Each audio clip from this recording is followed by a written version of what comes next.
Well, good morning, folks. You should be hearing me. You guys can give me a 5 by 5. That way I can begin. It won't be a long one today.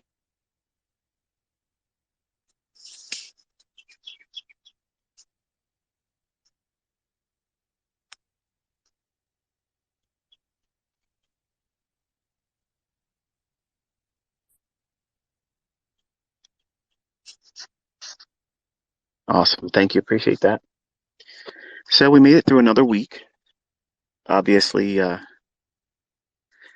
we had a lot of things come out in the States to get the temperatures up a little bit for the summer.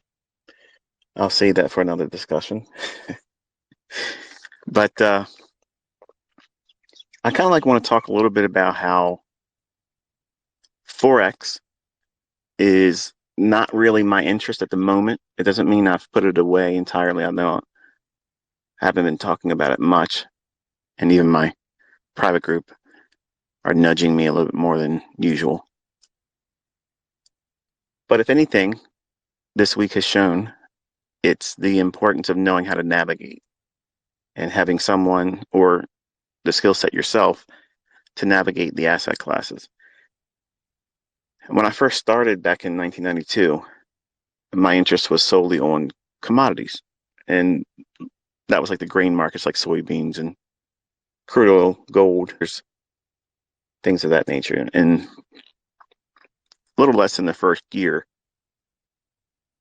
my interest shifted to bonds because I started seeing things that were a little bit more smoother in that market, and eventually tapping into Larry Williams' material and seeing what he did in 1987 with his Robbins account, specifically, taking $10,000 to over $2 million that year. Got a little bit hurt, dropped down to 700,000, and then traded it back to 1.2 million by the end of the year. So I shifted from grains and agricultural markets and then moved into more of a financial instrument like the bonds and E-mini S&P. Well, not E-mini S&P, but the futures contract S&P. Well, the idea of looking for systematic setups that repeat a lot, they do occur more consistently in financial instruments. And what do I mean by that? Well, in the agricultural markets like soybeans and coffee, lean hogs and live hogs, feeder cattle, and it used to be traded pork bellies, which doesn't trade anymore. And for those that are wondering what a pork belly is, if you eat bacon, that's where it comes from. Those markets are a little bit more, well, let's say it this way. They're heavily influenced by supply and demand factors because it's a real market. It's a commodity grocery item. And you can't really eat gold. And you can't really eat an S&P 500 contract or a shares.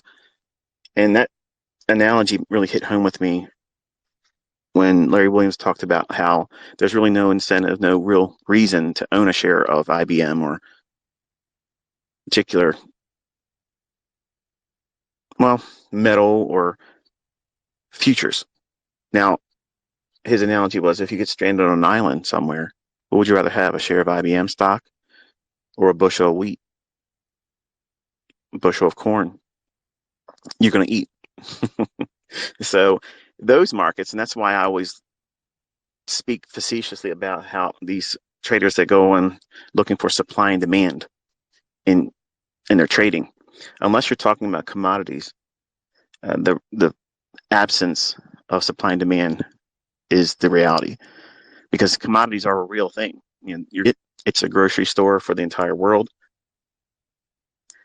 And just because a stock is expected to make money in the next quarter or the next few years or whatever, doesn't mean it's actually going to do it. And especially in the culture that we have today where you can be canceled unless you are constantly virtue signaling that you're going to support this view or this agenda, that to me is a real gamble. Whereas the supply and demand factors that make up the fundamentals of a futures market like soybeans, wheat.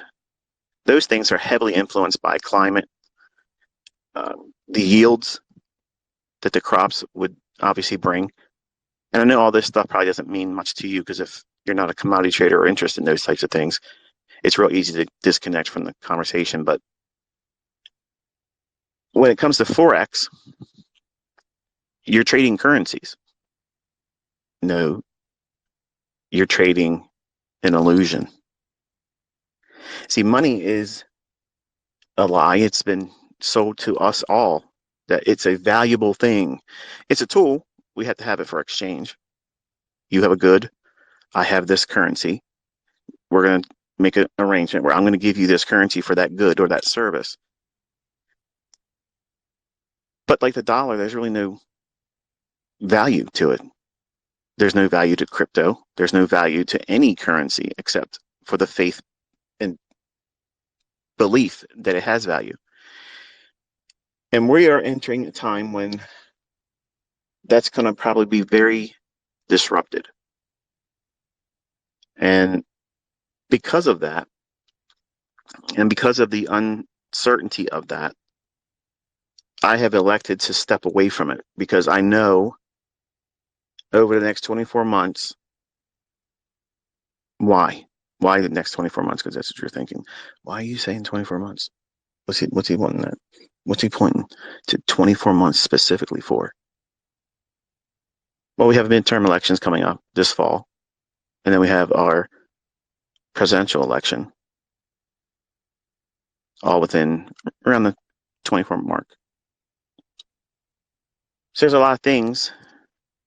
Now, I know some of you look at an American guy like me, and these Americans, they think everything revolves around them. It's not entirely that. It's we are, as America, we're the last domino to fall.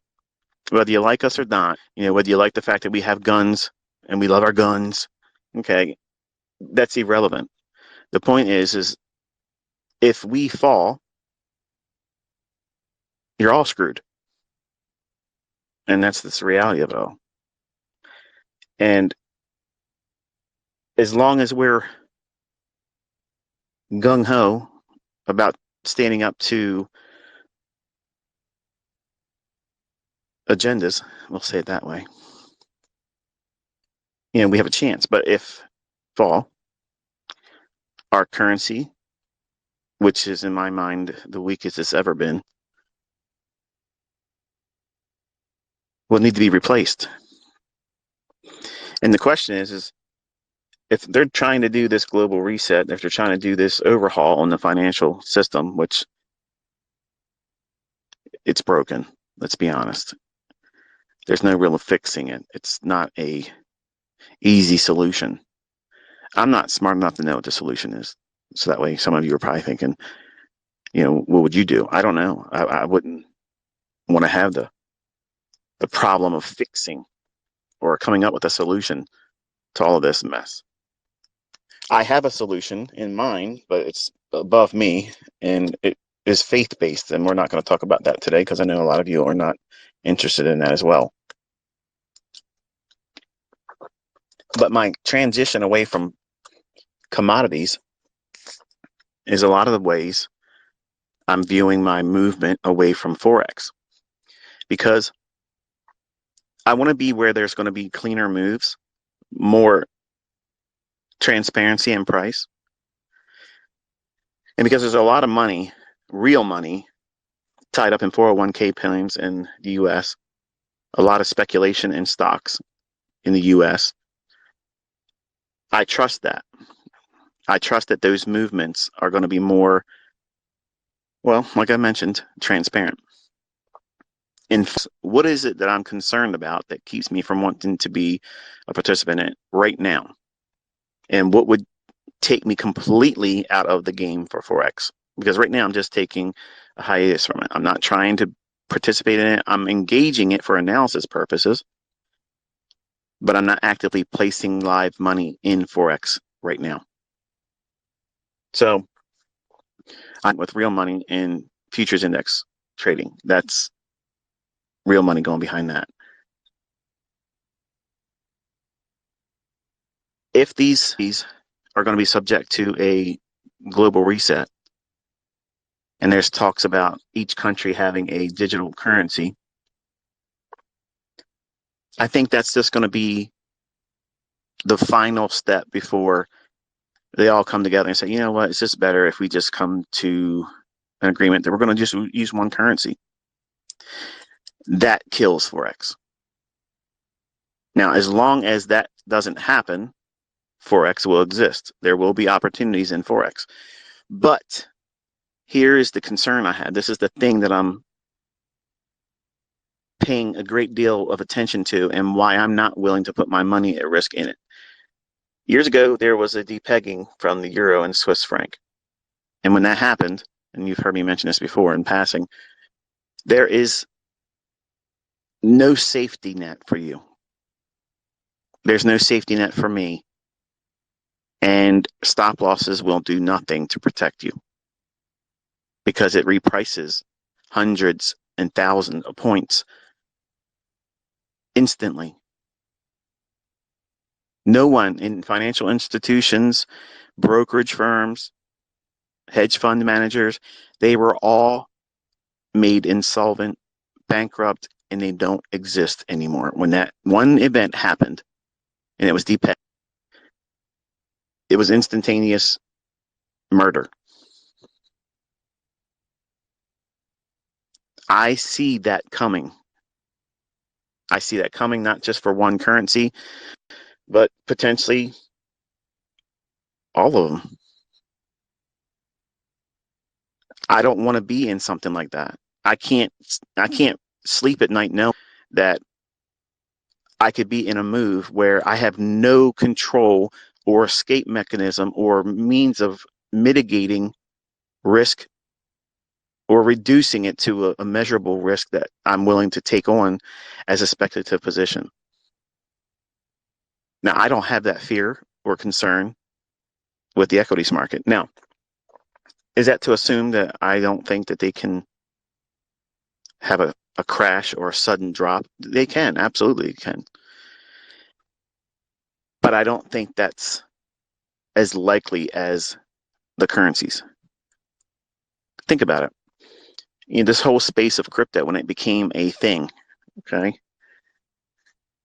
everyone was champion, and the diehards still do this. They like, this is going to be the end of fiat currency. It's a segue to something new coming, but it ain't what you have right now. That's why I'm saying all those currencies that you guys are trading, those coins, I don't think they're going to really exist in the same capacity that you see today or where they were 10 years ago or whatever.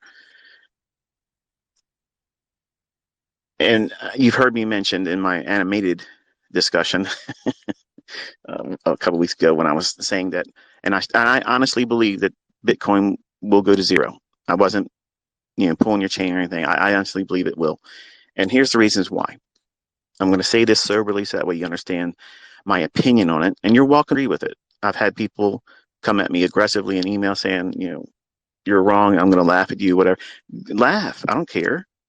I don't have anything in the race. That means that my opinion is more objective than those that have money into it. So you need it to work. You need it to exist. I could care less. And I called moves in it, up and down. But here's the logic as the reason why I believe it's going to go to zero. And I believe all the current coins are going to go to zero. It's going to have that mechanism that people have faith in, but they have to have sacrifices. The sacrificial lambs that have to come in and say, okay, we learned our lesson with this coin and that coin and this one and that one. And something has to die off to evolve. There has to be a catalyst to institute change. And that has to come by pain. It can't be done gradually. It can't be a slow transition to, hey, there's a better coin. Let's all leave the ones we have our money in and go into this one. It has to be shock and awe. That's what they're all being herded into. When I say all asset classes are being treated this way. Because if they really are going to pull this great reset off, there is no safe haven. Even equities, commodity prices are going to be the only thing that are going to be real, and they're going to probably be hyperinflated next year. So ultimately, I think you need to prepare yourself for things just not being anything like normal. Trading's going to probably get real difficult for a period of time. And as long as you have that in your head, knowing that this is likely to happen, you won't lose your mind when it occurs. And you'll be patient and wait for things to unfold. Go through it because you're not going to stop it. I can't stop it. I have no solution or any alternative means of speculating. That's why I'm going to where I started. I'm back at my roots. See, you think I'm just a Forex guy. That's just what I'm known for. I spent the majority of my teaching in the last 12 years or so specifically dealing with Forex. But in 1992, I started as a commodity trader. And I've been teaching really since 1996.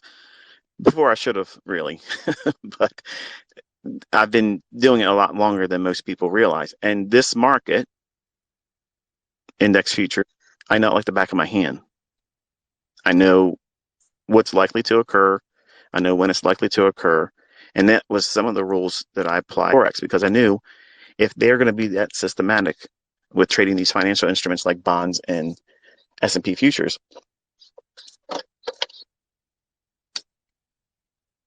excuse me, I had to wet the whistle, then I want to be in those markets versus trading wheat or soybeans or cattle and just using those types of market moves, or not market moves, but using those specific markets in commodities for like mega trades, trades that do these annual big blow up moves. So I don't think that I should be, and this is my opinion about my speculating. You're welcome to have your own opinion. I'm not trying to twist anybody's arm, steer everybody away from Forex. I'm just saying I get so many questions as to why I'm not talking about Forex so much anymore. And why I'm specifically dealing with index futures is because, number one, it's my money. I care about my money more than anybody else is going to care about it. So if I'm going to care about and the risk that I'm assuming, wouldn't it make sense that I'm going to speculate in the thing or instrument that I had the most faith at the time? That's why I'm in index futures. Now, if things develop in a way where maybe these central bank digital currencies that all of these countries are talking about doing, that might bring a short period of excitement in Forex as a result of all those types of things.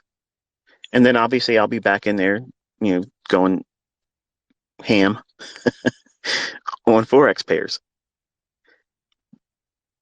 But until we get through this round of elections, because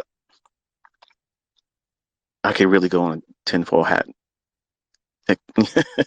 exposition here and just go in like you would never understand why I had all these opinions on just one conversation. It would have to take, discussions after discussion. Because if I say the things I want to say, some of you will have 1,000 questions, or you'll come away from this one thinking, okay, he's not really tightly wrapped. And some of you probably think that now anyway. It's okay. But I just believe that it's better for me in my personal finances. If I'm going to assume risk, I would prefer to be in something I trust and where I think the moves are predictable and less likely to have adverse, sudden collapses. And that's a black swan event. When I tweet or talk about that, or I mention it in video, we're in black swan season, meaning that something is on the horizon, off in the distancing, where we can't really know what direction it's coming from, but I know it's going to be in currencies. How can it not be? Think about it. Whether you want to subscribe to this whole Illuminati globalist agenda, global reset, agenda 2030, these are all things to get you thinking that, okay, if this is real, if there is some legitimacy to all these things that's being talked about, is it conspiracy or is it really going on? Well, you know, I don't know where y'all been the last 2 years, but does it feel normal to you? Do things feel normal? Because if they feel you, maybe your definition of normal is off. Because in a couple weeks, I've been here for 50 years, and there has never been a time like this before. Not in the history that I've studied, and I have history books now that you wouldn't be able to buy. They're rewriting all that stuff. And they're giving you what they want you to remember and know going forward. But if these things are going to occur, that's going to have a major impact on the financial markets, whether it be crypto, whether it be index futures or Forex. It's going to have an impact. So because of that, and because that if this thing is really unfolding, or let's say it doesn't really come to pass, doesn't it make sense that if they're going to do a global reset, that currencies are in that discussion? And if this global reset is to be believed, what's their agenda? What's the reason for them to want to do it? It comes down to control. Control the number, control the money, period. It's got to be a number of people that they can manage, and there's too many of us right now. And a lot of people look at what we do as a means of income, and they do. They run their own businesses through speculation. Some of them do better than others. Some of them do exceedingly well. So if there's going to be a global reset and the agenda is control, and how do they control people? Food, which is why I told everybody a year and a half ago that food would be weaponized. And look around, folks. If it ain't happening in your area, give it some more time because it will. And the other thing is money. Control the peoples in all of the countries. Control the population. Instill fear. What's the easiest way to instill fear? Making it impossible to feed your kids. Fill your hungry belly. Make your ends meet. Pay your bills. So if that's true, and this is what they're trying to do, and there's going to be a global reset, currencies by default is at the top of the list. And I know the crypto space believes in their heart that the coins that they have in their possession right now, if you want to call it that, is the solution. That's the answer. That's the solution coin. If not, at least good old Bitcoin will be. And I don't believe it's going to be. Now, does it go straight down to zero in a complete, just free fall? Obviously, I would be foolish to say, no, that can't happen, because it could happen. But I believe it's going to keep making lower lows, and these short-term little rallies that get everybody thinking the bottom's in, and you'll see all these guys come out and they're cheerleading. Yeah, it's going up. It's going to the moon. They do that in all markets, so that way people will do what? Buy it, put stops underneath the lows. Because right now there is no liquidity down there. One has their stop down there below the low that just recently was made. Nobody has their stop loss under there until they create a rally and more people buy. Or they go down to that low again, revisit it, and fail to break the lower, then rally it. And it makes everybody think it's a 1, 2, 3 bottom or a double bottom or a failed swing. And then when they buy that, they put stop losses under there. That's all engineering liquidity. That's exactly what I explained at 20,000. And it happened. And you're going to keep seeing that. You might see a little bit larger intermediate term. Look at your daily chart on Bitcoin. There's a big old gap. I think it might go up into that a little bit. But I don't look at that and think, oh, it's going to 50 and 60,000 and then 100,000 Bitcoin. No, it's just to get you suckers in here to buy it and put stop losses that don't exist yet. And then they're going to run it down air deeper. Why would they want to do that? Because they're heavily short. They're heavily short. And to get out, they got to have what? Somebody willing to sell it to them lower than the market is right now. And you get that by having sell stops engineered. That's market making 101, folks. And if you don't understand that, you sure as hell shouldn't be in the market with real money. So you can stop sending me emails. Okay. I've had so many emails pushed to me. Are you saying that Bitcoin this and Bitcoin that? I don't want to talk about Bitcoin, but I have so many students that are losing their minds right now. Understand, this is a reminder. I do not trade. I have never traded. I don't own any coins.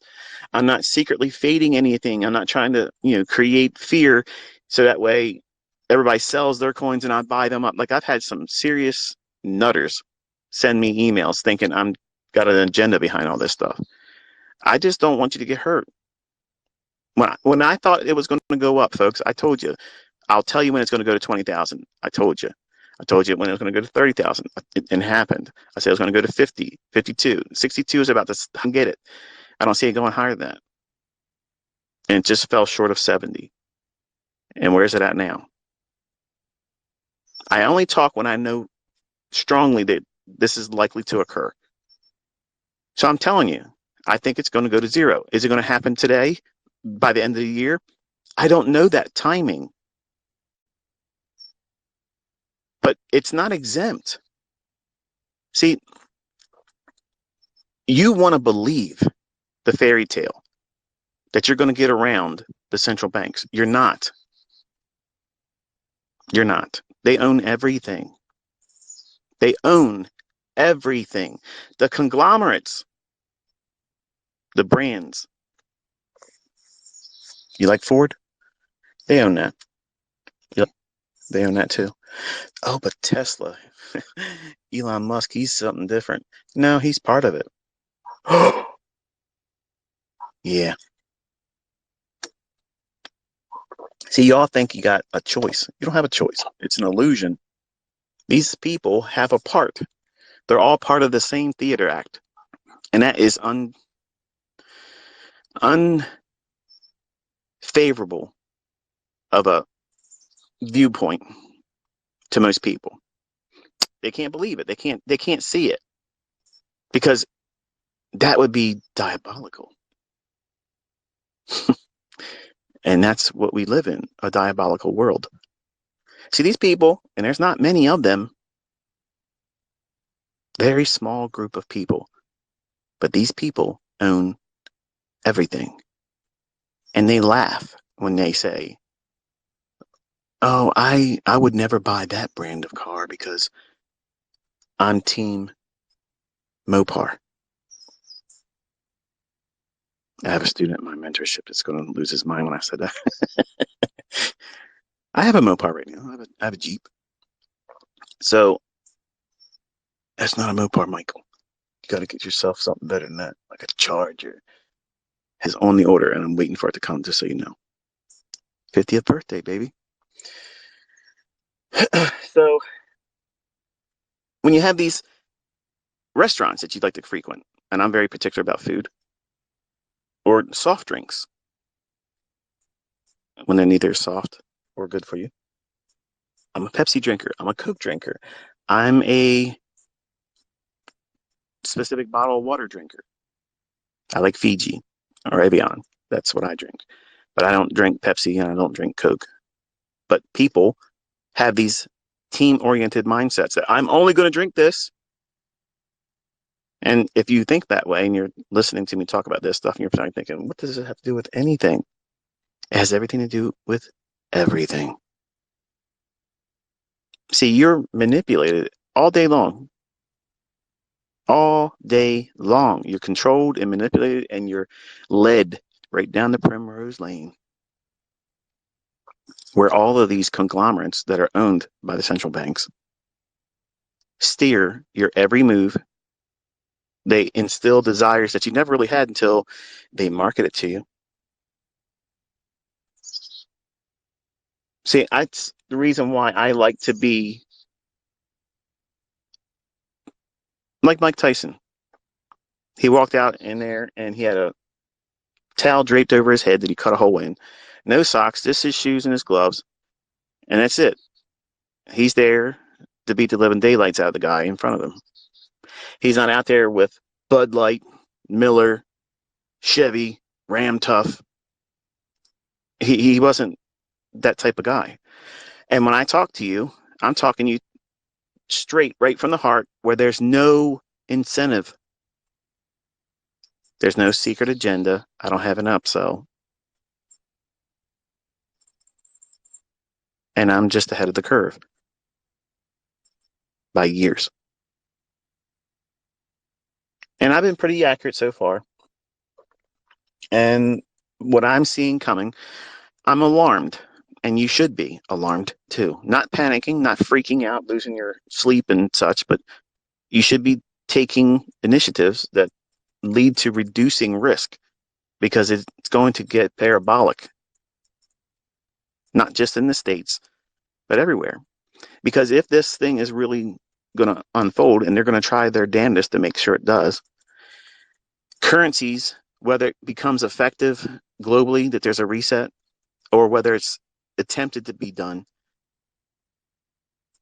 currencies will be untradeable. How long, I don't know. But because I don't know that, is it fit for me to put millions of dollars behind speculating in that asset class? Not knowing what's likely to occur, but knowing that it's not going to be good, that's going to be adverse conditions. So some of you that are only trading Forex are thinking to yourself, what the hell? What am I supposed to do? Just be careful. Don't trade with large leverage. Look at it this way. Imagine whatever you're trading moves 500 pips in one tick. What would that do to your account? If it wipes you out, you're trading too big. Oh, but I can't get rich. This is not the time to get rich. How many times you got to be told? I'm about to start a new series on YouTube because we've closed the mentorship teachings. Okay. The things that are required to do, you already have it in your hot little hands now. You don't need anything new. You don't need anything amplified. It's just that simple. And all my mentorship students now have been really stimulated by how easy it was for me to go in and take some parts of what they learned and just put it into a simple little model. And that is the simplest that I can make it. Anything more is more complicated. So if you look at what I've done on mentorship, YouTube, and that seems complicated, buying pirated mentorship videos is not going to help you, because I was talking about moves that were going to happen that day at that time. That's how I mentored. So when you buy those old videos from people that are shilling because they're scum and they're broke, those people are trying to give you something. It's like watching the news 6 years ago. It's the weather report 6 years ago. How's that going to benefit you tomorrow? Are you going to need an umbrella tomorrow? How are you going to know that if you're looking at the news 6 years ago? The weather report 6 years ago on a Wednesday in June. You get my point? So that's why I'm here doing it now for free. So that way you have it fresh, piping hot, right out of my oven. It's relevant right now. And I'm starving these cons, these scammers. and I'm loving it. And my students understand now that what they've been given is a means to an end. That end is what? Making your ends meet. What's that mean? Making your bills. Because, folks, let's just be honest. Not everybody's going to get rich trading. But if you lower somebody's dog over here, the expectations you have, and you think to yourself, okay, I have a mortgage payment, I have a car payment, or I have insurance, my cell phone bill. Groceries are outrageous now. You know, when I go to the grocery store, it's not unheard of for me to be spending $1,200 to $1,500 to get the things that I put in my house a month.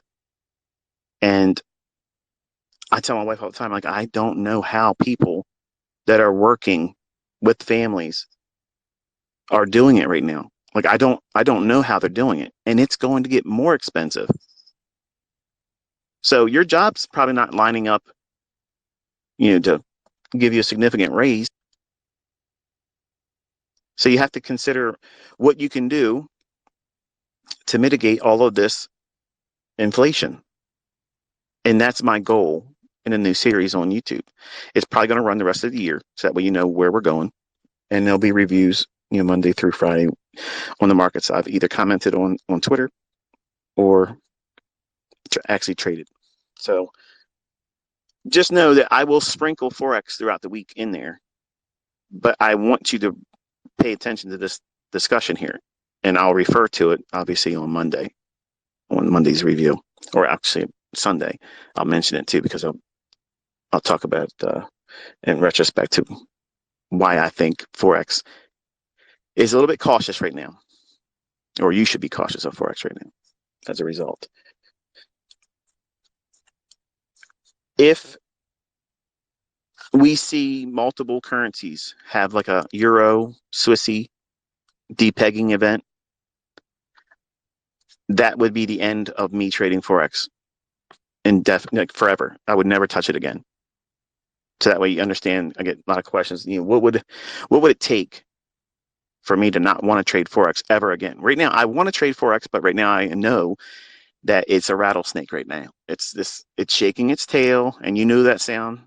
You probably never had a rattlesnake in front of you, but guess what? If you had your eyes closed and you were taking steps in an unknown path, and you start hearing that, you're not wanting to walk anymore.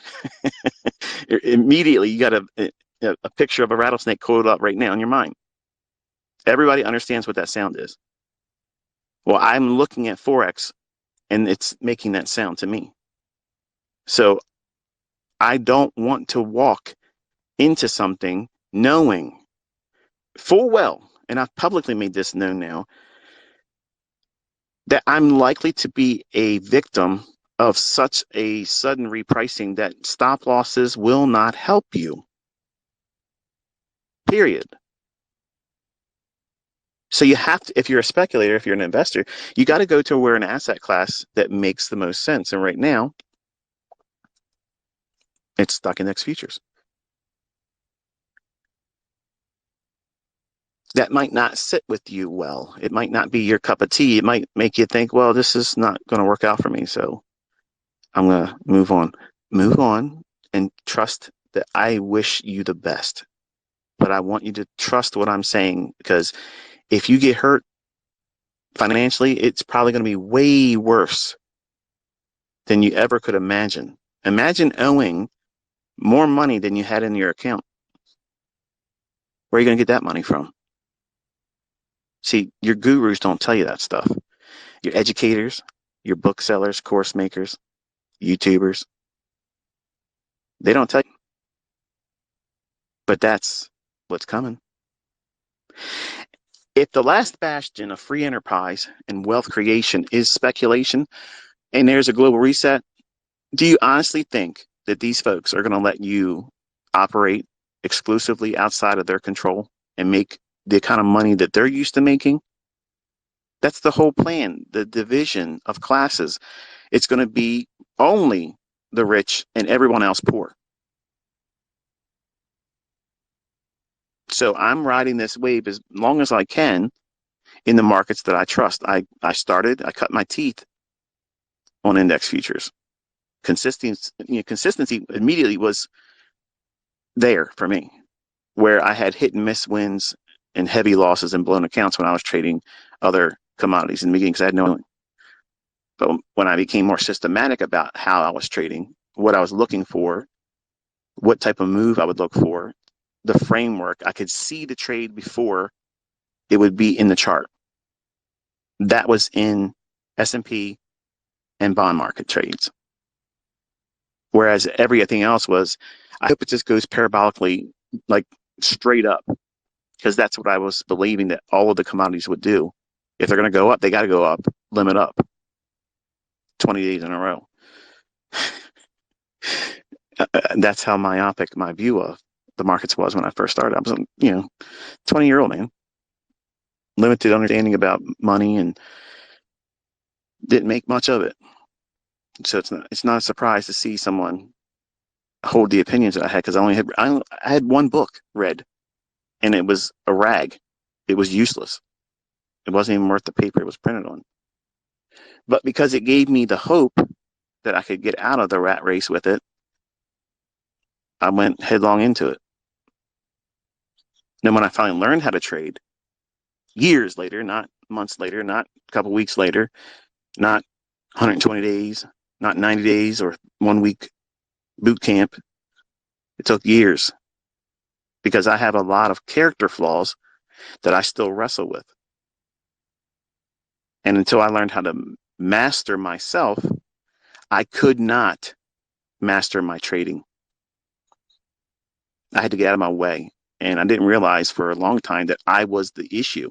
I was the problem. I was the very thing keeping me from finding consistency. But I would argue and insist it was something else. It was the system I was using. It was broken. Let me go buy another book, another course. It had to be something other than me. And that's the trick. That's the fallacy that educators like to take advantage of, because there's a constant flow of new suckers. Like P.T. Barnum said, there's one born every minute.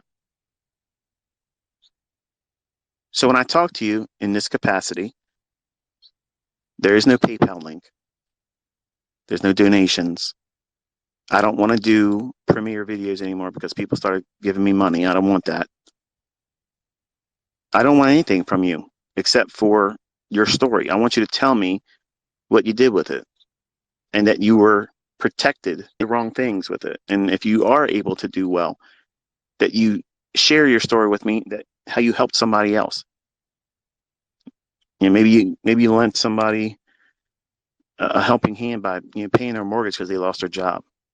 That type of stuff has an eternal reward. Plus, it feels amazing. They can't afford groceries; they're down and out, and you buy them a month's worth of it. That feels better than just winning in a trade. I'm telling you, folks, if you do these types of things, it's infectious. Like, it makes you feel good about being who you are. And people love you for that. They love you for that. And that's what we need, more of that.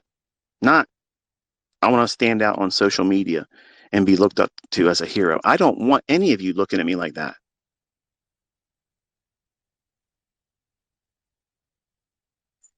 But I do want you to listen to me, because the things I'm talking about, I believe they're going to help you and not harm you. I don't sell you millionaire dreams. I tell you that if you do what I say you're going to do, should do rather, you'll do well. And that is defined by the limitations you place on yourself. You can make it as much as you want, or if you just want to make your ends meet, that's what I think is the most reasonable thing to do. If you can find a way to make your largest expense each month through your speculation, to me, that's rich. Because your major expense, the one that cripples you if you don't have your total hours worked at your job or your second job or your wife or husband working with you as a second income. If that doesn't happen, you can't make that major expense each month. So your ends don't meet. But if you have that major expense each month covered in your speculation, man, imagine that. Forget Lamborghinis, okay? Forget Corvettes, forget living a jet set life. Forget that. Start by making ends meet. I have a lot of students that aren't millionaires, but they don't work anymore. Do you think they're looking at Monday and groaning to their soul? Oh man, Saturday's already started, and it means I only have today and Sunday, and then I got to go back to Monday again. They look forward to Monday because they know that they're not chained to the desk. They're not chained to their boss's limitations of when and how they can do something at the prostituted rate of return in exchange for their services to that employer. I mean, maybe y'all like being prostitutes. Maybe that's what you want to stay doing. You want to be pimped out by your employer, tell you you got to work the corner Monday through Friday, and you'll get a vacation when they say you have a vacation. And you're not going to make any more money, but you better start doing more tricks because the workload's increased and the staff has been reduced. So the Johns are all your responsibility. Maybe that analogy is a little too crude, but guess what? That's how I view working for other people. I don't have a pimp. And to me, if anybody just says, I'm going to just live my life living for my employer, you're cheating yourself. You're cheating your spouse, your significant other, your children. But how can you get to that level of wealth? Notice I said earlier, if you just have your major expense each month covered in your speculation, that's rich. You're a rich person if you can do that, because 98% of those individuals that you see passing you by each day, they can't do that. They don't even have an understanding that this can be done. Remember the first time you talked to somebody about Forex? Huh? What's a Forex? What do you mean you can make money by touching your screen and all of a sudden it just goes in your account? How can that happen? Where's it coming from? Whose money did you take? Is this legal? Yeah. So to me, it's amazing when I sit down with someone for the first time and explain to them what I've been doing my entire life. And they're like, how's that possible? Well, first of all, you got to understand that school is the indoctrination centers that make you stupid. All of us start out stupid. There isn't anybody that comes into this world and grows up as a child and is not falling out of the dumb tree and hitting every stupid branch. All of us are scarred with it. But the smart individuals, the ones that are thinking outside the box, okay, they get a taste of that bullshit and they think, there's something better has to exist because I can't keep doing this. I got a wife, I have a husband, I have children, I have, my weekend warrior friends that I hang out with. But is this it? This is it? This is the American dream? I'm tied to a 30-year mortgage. I'm paying out my ass. And then the government tells me I better pay more rent and property taxes each year or the thing that I own away. And I got to go back to that same place that I can't stand to work around the same people because they're in the same situation I'm in. They're miserable.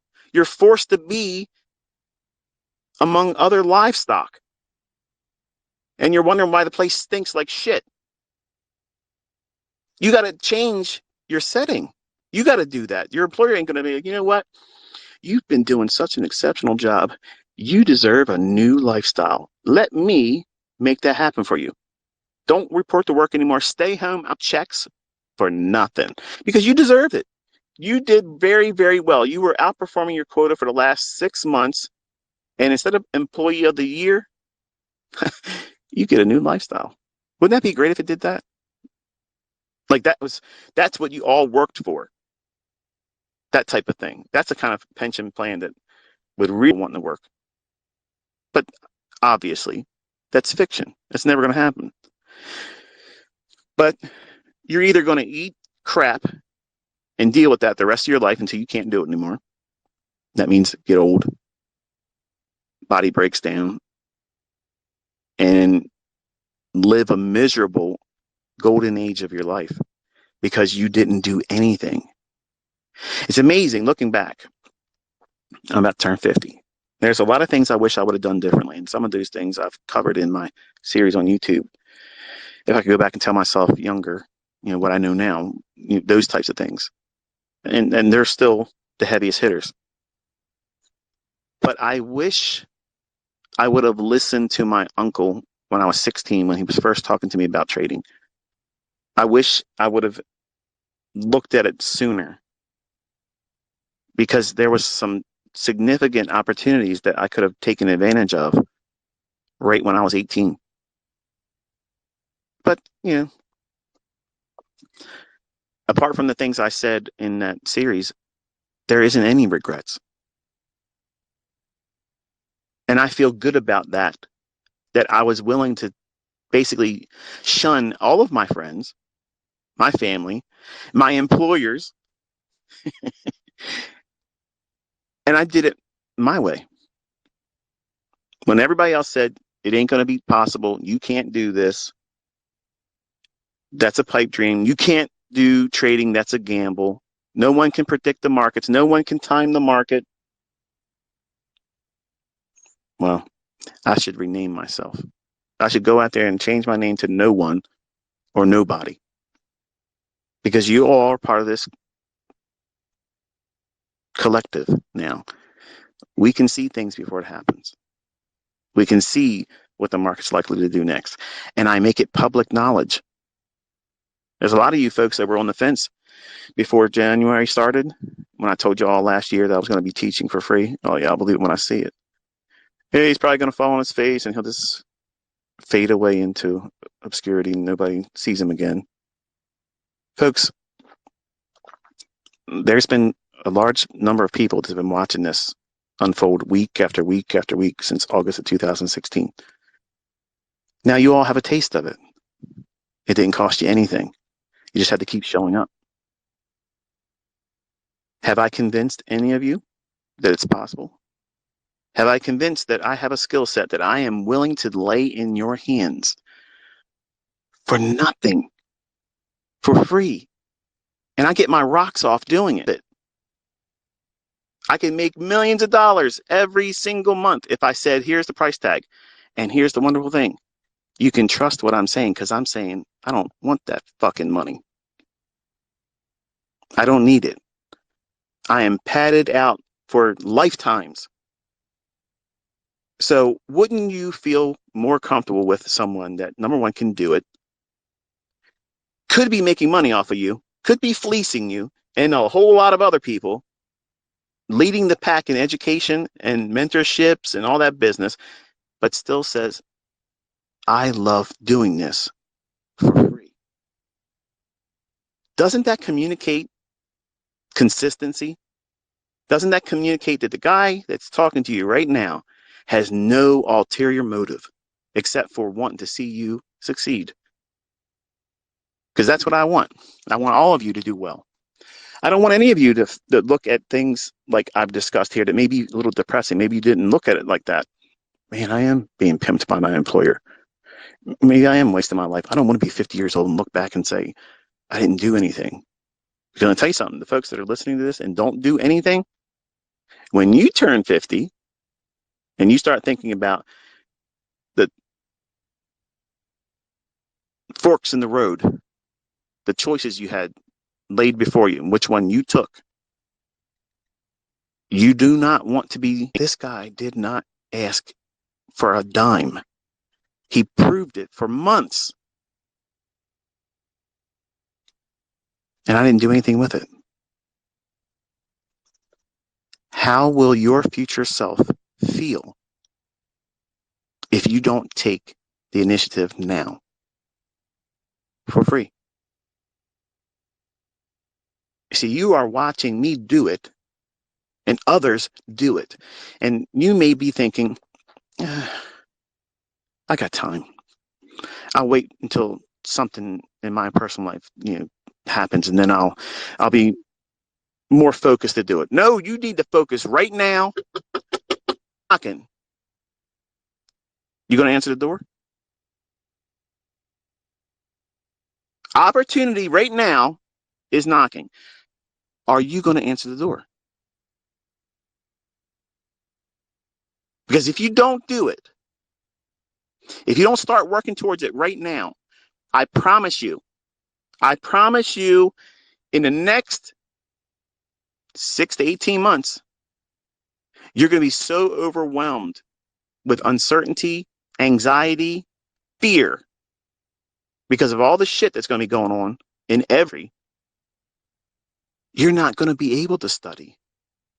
And you're going to be so panicked.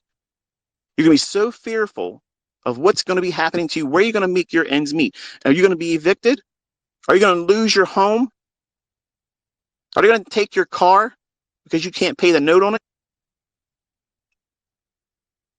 You have to find a way to make income. You have to. Whether your job holds you as essential or not, you must have a way to feed yourself and your dependents.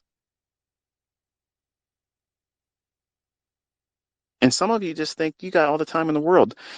That world is gone. It's crunch time, folks. It's time to get off your ass, put aside all those things you're wasting time with, and start working towards learning this skill set while you can. Get what you can. You have to get up, shake yourself, see the opportunity, and seize it. Take it by force. You cannot sit around and rest on your laurels. You sit around like a lazy ass, you will be crying. 18 months or less. That's the timeline. That's when shit gets really hard. Even for me. Oh, ICT. You're privileged. Nothing's going to bother you. Wrong, man. Wrong. I have kids. Okay, I have kids that don't still listen, like some of you, because they listen to friends, families, member saying, "Oh well, you can do it this way and do it that way," and I'm their father, and I'm living this stuff. They watched it, and it's driving me nuts. Why don't you do what I do? It's like they've been like a spell's been cast over them. Like I don't know. I don't get it. But it's not shocking to me when I see people that I don't have any relationship to.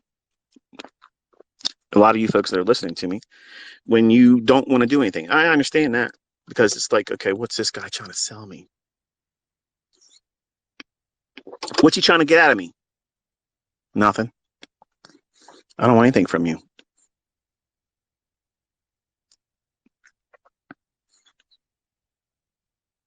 I just want to see, in the last 1/3 of my life, or whatever you want to call it, if I even lived that long, I want to know beyond a shadow of a doubt that I've left a mark on people that gave me their time, lent me their ear, that I placed something in their hands of value that they can't really put a price tag on. Because honestly, when I sold mentorship, it was $155 a month for 12 months. And then one-time charter payment of $200. Now, some of the folks that were in my mentorship, that was a very hard thing for them to pay. Very difficult to pay. Some actually quit because they couldn't keep up with the payments. But I'm going to be honest with you. If you look at what I just gave away for free, that's sitting out there on YouTube, the videos are not going to come down. That right there is an ATM machine that costs you nothing, and it repeats every single week. I got to start this truck up. It's getting hot. Give me a second.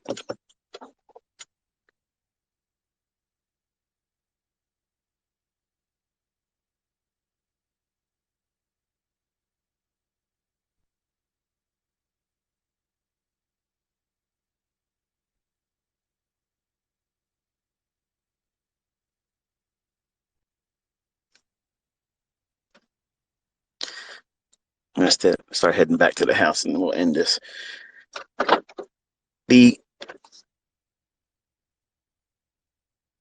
Lost my train of thought.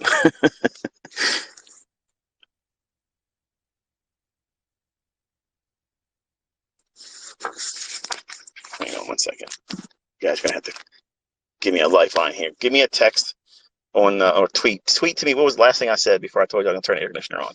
It's the interactive part of the discussion. What was the last thing I had said? That'll jog my memory.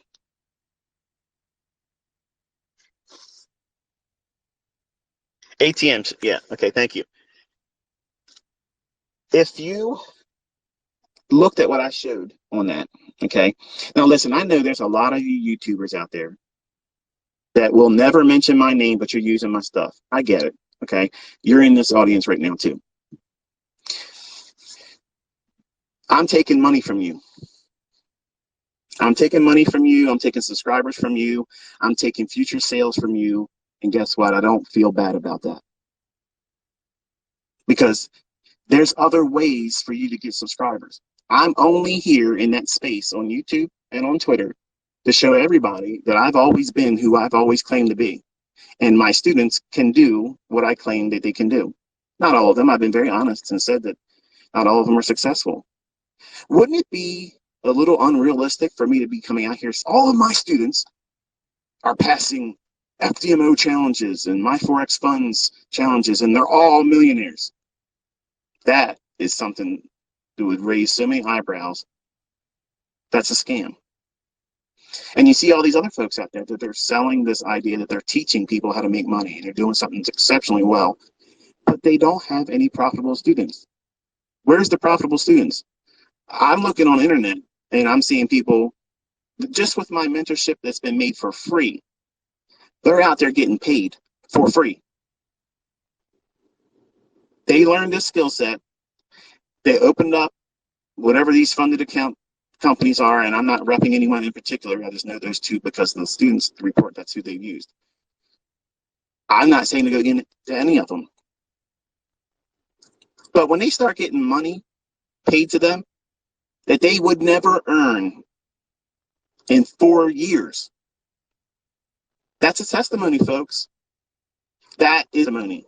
Don't believe me because I say I can do it. Don't believe me because I show you example after example, and every single week it comes to pass. Don't believe me because of that. Believe me because you have done it yourself. You learned. It cost you nothing but the effort to put into it. That ATM machine that I have on my YouTube channel right now, that is the most clear, concise, right to the point, no bones, even though I do some jawboning in those videos.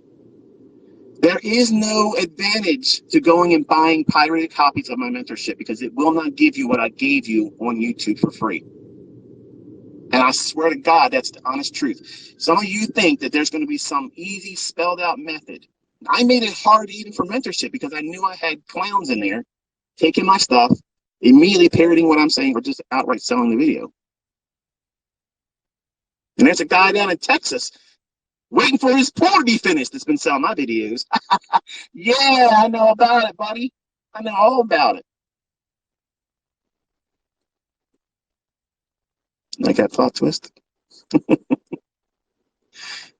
It's all right. Everybody needs to eat. But it's my stuff. If I wanted to come out here and teach everything I gave on mentorship, guess whose prerogative that is? It's mine. But I honor my relationship with those individuals. And I also taught them in retrospect, everything I said to do with the things I taught, they were supposed to do what I did publicly. That's just one model. I could literally sit down every single week for the rest of my life and make a new model based on the things that I know and what I teach. So you all think this is a one-trick pony. This is the only way it can be done. No, it's not. But I sat down and I wanted to find a way that my daughter, who is not interested, I didn't win her over. I don't think she can do it. I mean, I love her to death, but I don't think she has the capability to do it. And guess what, folks? That's okay. Because some of you are going to come to me and start as a student. You're going to try to be a student, but you're going to fail. You're going to fail. And it's unfortunate. But every endeavor I tried when I was younger, I wasn't successful in it.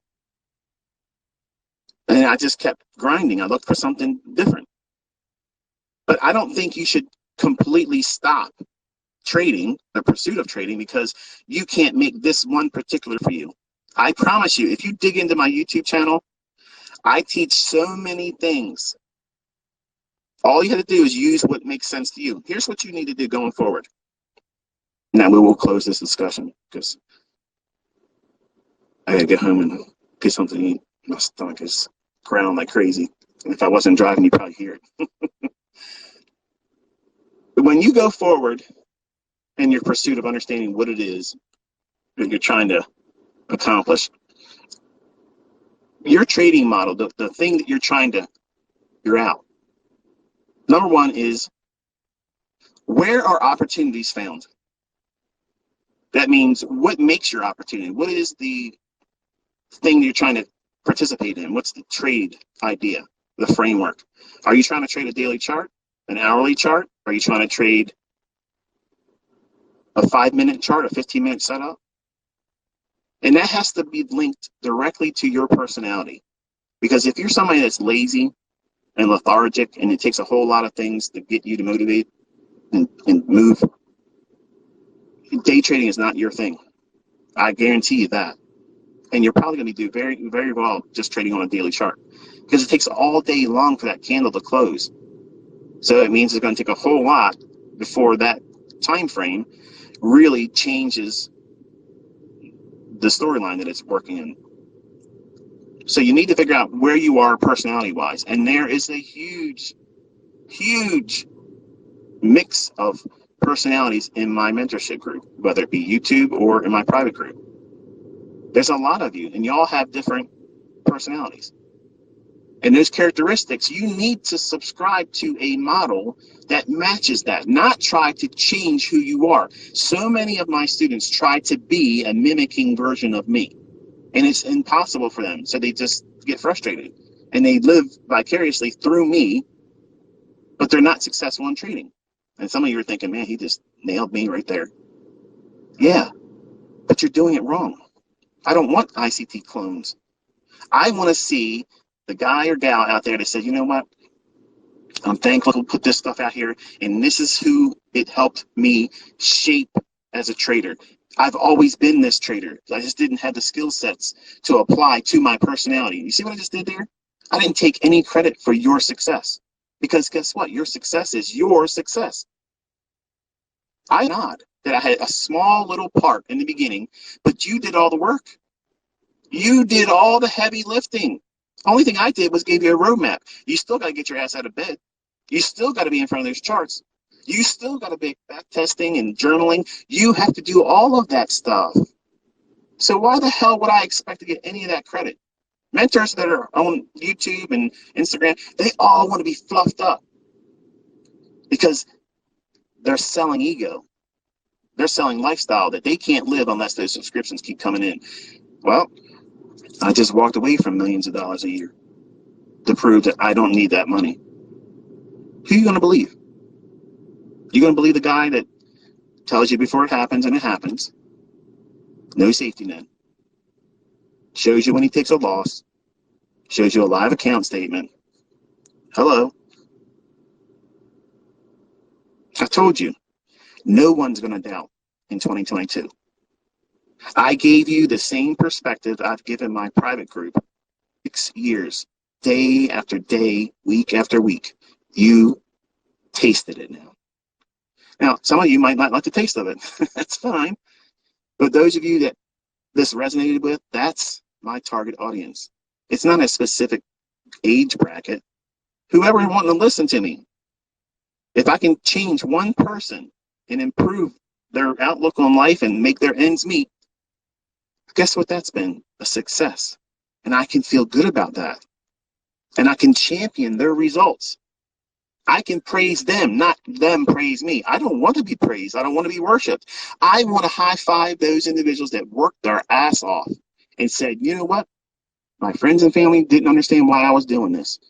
My boss laughed at me and said when I wasn't going to be here in a year or so, and now I'm not working there anymore. Not because they fired me, not because I lost my job or got made redundant. Because I said I don't need that income. It's a distraction, and it's deterring me from making more ends meet. That's a feeling that none of you can put a price tag on. I could have literally, seriously, I can think about it. If I would have made PDF case studies and included that with the mentorship that's on YouTube, I could have packaged that and literally sold that for $5,000. And I'm going to tell you something right now. A lot of you might say that's too much money, but I guarantee you I would have had about 250,000 people doing it.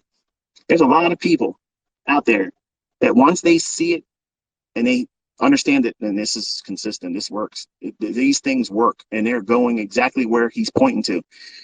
When that happens, something magical happens. Suddenly, when somebody says they don't have the money to spend on something, they can pull it out of their ass real quick. Yeah. Perfect example, my uncle, who used to talk to me when I was 16 about trading, asking to do this and do that is, my Aunt Barb. She'll be like, hey, Stan, we got to do that. Oh, we ain't got the money for that. And then somebody selling season tickets for the Ravens on Craigslist at the price that all of a sudden, yeah, five times what my aunt suggested they got to spend money on. You don't have the money for that. But Ravens tickets, oh shit, we got all kinds of money, honey. Let me get out of the way. We got to get to the bank. We got to take out a loan. I'm going to put a line of credit. See, because there's motivation. And the only thing I've done for the first 6 months of this year was what I promised I was going to do. I was going to teach you exactly how to go in and find these setups and prove to you that they're consistent and prove that you can make real money, not just demo dollars. You can make real money doing it. Not all of you are going to make money every single day. You're going to lose. And guess what? I've proven that losing doesn't really change anything. But if your mindset is not accurate, or not accurate, but right, losing can derail you. And that's why I talk to you like this. That's why I give you these motivational speaks and sessions and kind of like an attaboy, attagirl, that type of thing that, prod you along. Because it's easy to be influenced by short-term adversities because your friends and your family and your work place where you pimp your life out for a small amount of money, you spend more time there than you spend with me. So that negative cloud that's always over top of you, the people that are around you, that you hopefully look at them as a support structure, your friends and family, none of them are going to tell you what you want them to say. They're not going to say, you know what, Brian? You fucking deserve this. You deserve this. You've worked your ass off. You've done everything right. If there's anybody out there that deserves this, you do. And dang it, get out there and take it. Nobody's going to do that for you. Your spouse ain't going to do it. Let me tell you something. I'm married to this woman now. Okay? I'm married to this woman, and she lives on the fat of everything I've done. And she still thinks it's a video game. She thinks it's a video game, no skills involved, and she's not impressed by any of it. And it pisses me off. Missy, you pissed me off, woman. I've worked my ass for over 20 years to make this woman understand how much focus it takes to do this stuff. Nope, not impressed. So let me remind you for the last time, stop looking to be validated outside of yourself. because they're never going to do it. You need to be your own cheerleader. You are the person that drags your ass out of bed and says, it's time to go to work. Period. You do that. Well, guess what? You got to use that same moxie to get your ass out of whatever you're doing when you're not at work. And you have to study. You have to study. You got to pour into this everything. Do it for a year. It's 1 year, folks. 1 year. Why a year? Because you're going to see all the seasonal influences that take place over the full calendar year. That's experience. That's a perspective that you cannot appreciate until you see it. Then you have that going into the next year.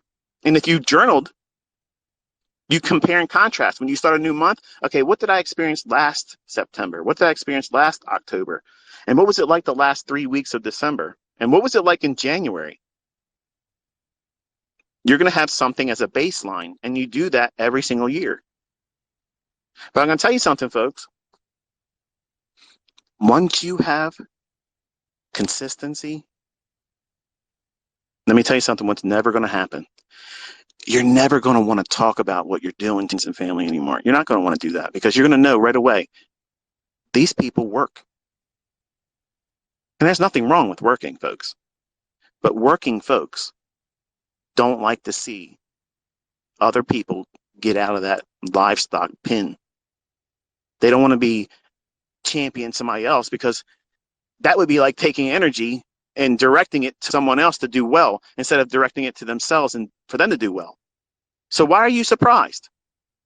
They're indoctrinated. You're not going to wake them up. You're not going to stir them up by you telling them that you're going to work your ass off and you're going to learn how to do this and you're going to speculate way more income potential than any other job that you would ever fall into or get degrees with. It ain't never going to be compared. It isn't going to be in the same vicinity, the neighborhood, the zip code. You're not going to get anywhere close to the fucking money that you could make doing this. And if that bothers you because I'm using this language, I don't give a shit. Because I'm tired of people tiptoeing and dancing around, boo-hooing that they don't have this figured out yet. What's stopping you? You have it now. It's done. It's on those videos. Study it. You got to work for it. It doesn't mean I watch the videos, so therefore I should know. No, you watch the videos and I tell you what you should be looking for. Then you have to do the work. You have to do that. If you fail, I did not fail you. You failed you. Own it, man. Own it. I failed myself for the first few years until I realized I'm the problem. And then when I realized what those issues were that I was struggling with, perfection. I didn't want to lose ever. I felt that there was a way for me to trade and never have a losing trade. That's bullshit. There is a way to trade with a high degree of accuracy, but it requires you to trade very selective. I just taught you that. You use the economic calendar. High impact, medium impact news events, period. Times of day, days of the week, and seasonal influences. Yes, some of you are thinking, oh, you said the word seasonal. Yes, I'm going to teach seasonal tendencies. It's a topical study. We'll do it. I don't know when, but we'll do it. But I told myself I wasn't going to get animated in this. But if you give me enough time, you'll see that I have swings. And sometimes I could be, well, not the best order.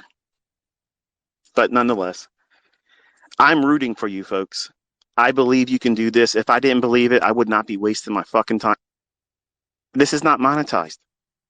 I'm talking into a phone. I don't even know I don't know how many people are listening. I don't know how many people are going to listen to this. I'm not getting paid to do it. There's no ads here. This is the really real. This is the stuff that I needed to know and hear and be reassured that guess what? Just because everybody else around didn't believe I was going to be able to do this, that I was going to fail. Listen, I'm a simple person that so many people around the world know my name because I persevered and off and cried to the Lord and asked him, please, please open my eyes so I can see this.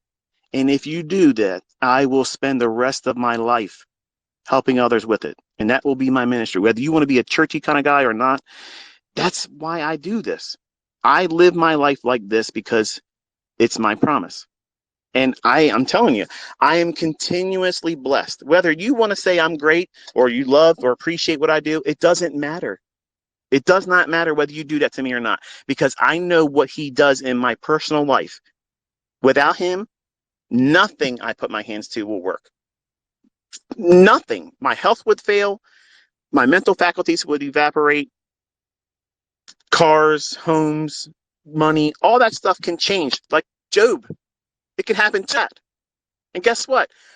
I don't care if he takes all of it, because my relationship with him is the most important.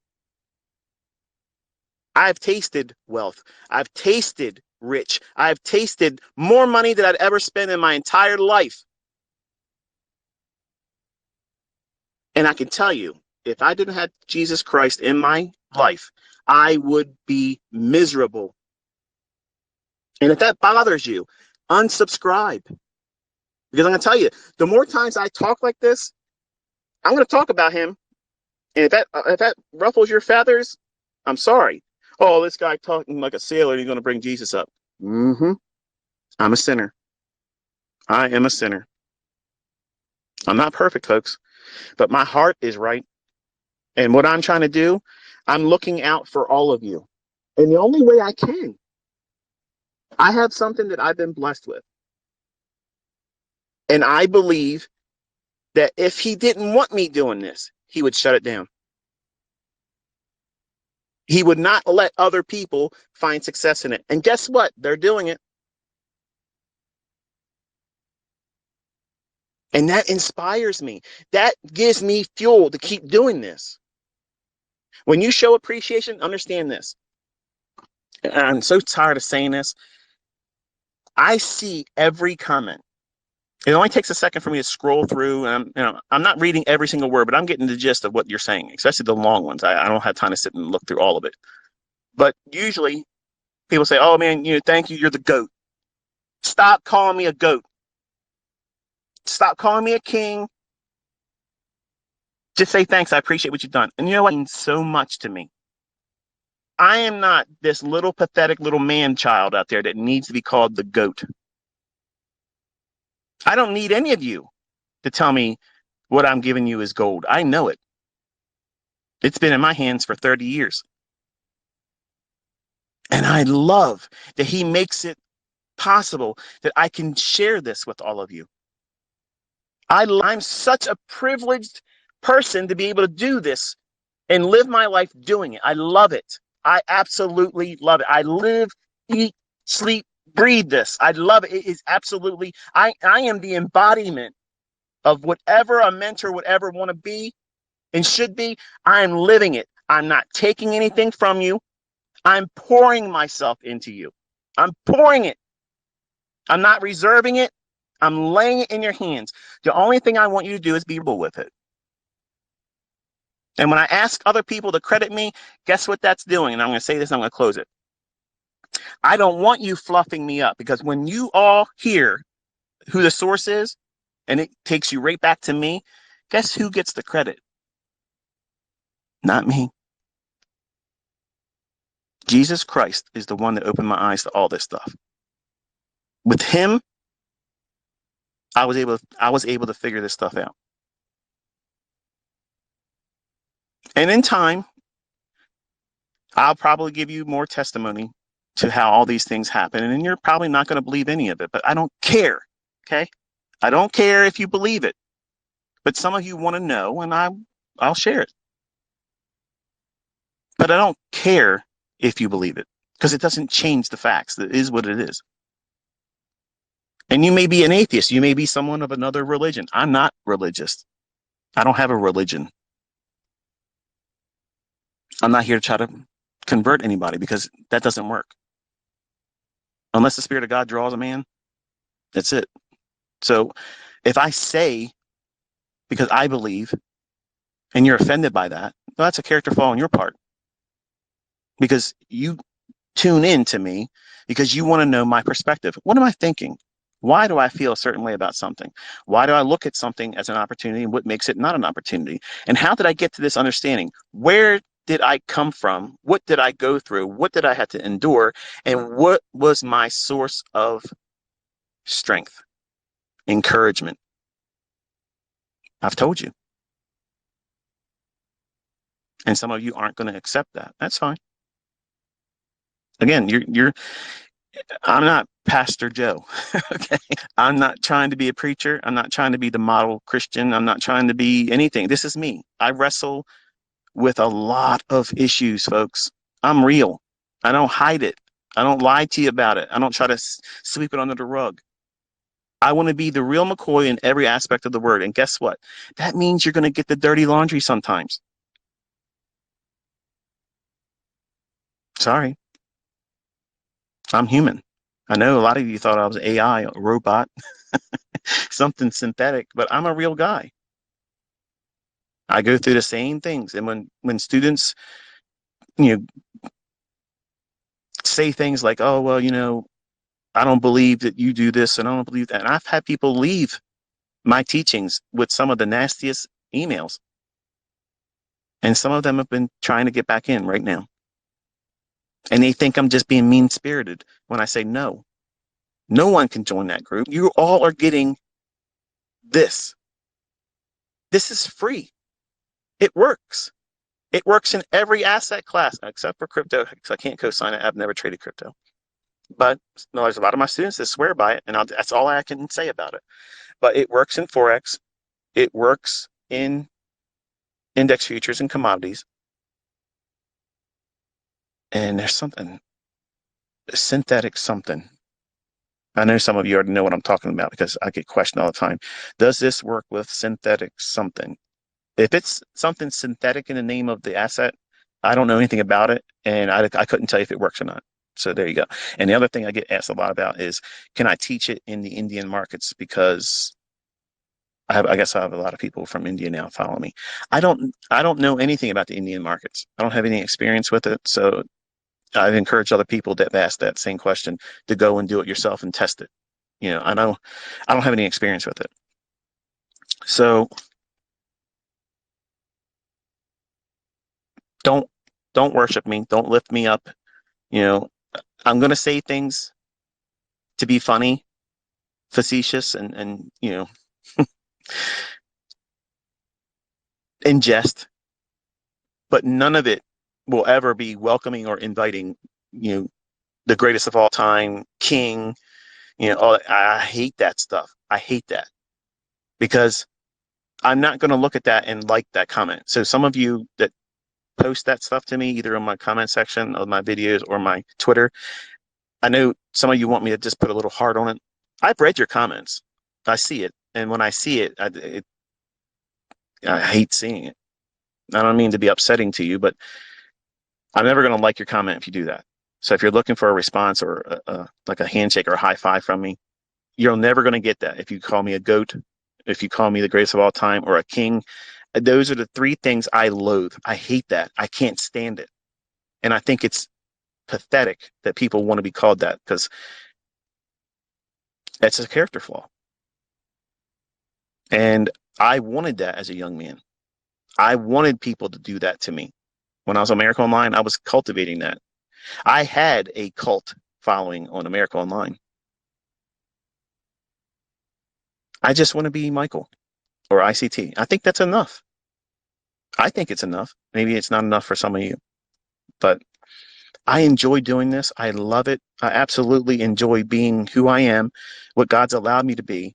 And I think as I am humble, and some of you probably think I'm not humble, but if you knew me when I was 20, folks, man, let me tell you, I am the most humble person you've ever met compared to that younger ICT.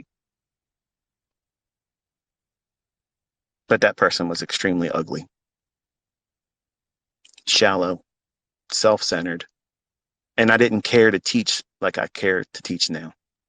I wanted to hold things back. I wanted people to ask and beg and plead. And I got off on that because I was a young guy with new money. And young guys with new money think their shit don't stink. And I was the biggest prick you ever would have met. And people only cared to listen to me because they were hoping I was going to give them something new, some next market call. And when they fluffed me up, I looked at that as they love me. The only thing they were doing is handshaking with me, just keep motivated to keep doing what I was doing. Because if they were honest, I guarantee they all say, this guy's an asshole. And I was. I was. But I wouldn't admit it back then. And that's what wisdom gives you when you look back at your younger self and the stupid things you've done. I'm not proud of any of that stuff. But there's a lot of you young folks in here that are going to do that same thing if you're not careful.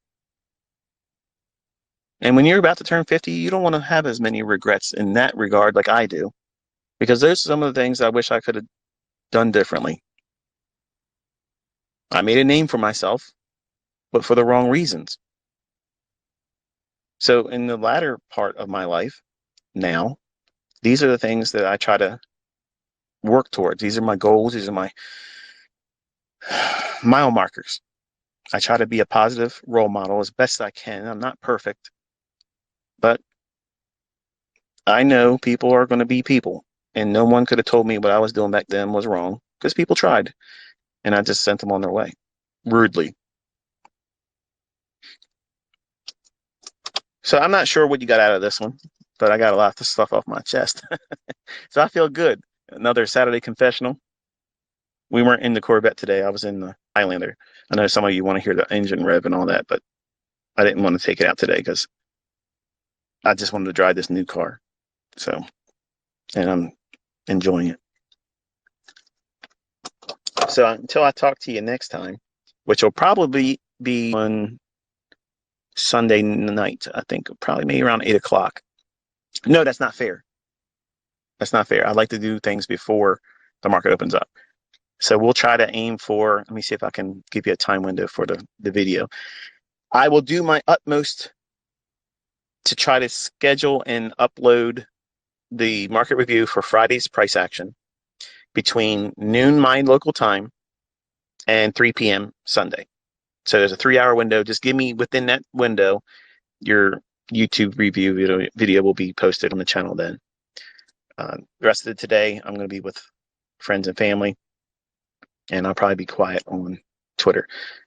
So if you've got anything out of this space on Twitter, let me know in the replies to the tweet when I said I was going live. It should have been visible to all of you. And yes, I recorded it, so it should be available to anyone that didn't sit through this during the live portion of it. And I think that's going to be it. So I enjoyed hanging out with you guys. And until, I guess, next Saturday, when we likely will do it again, Lord willing, be safe.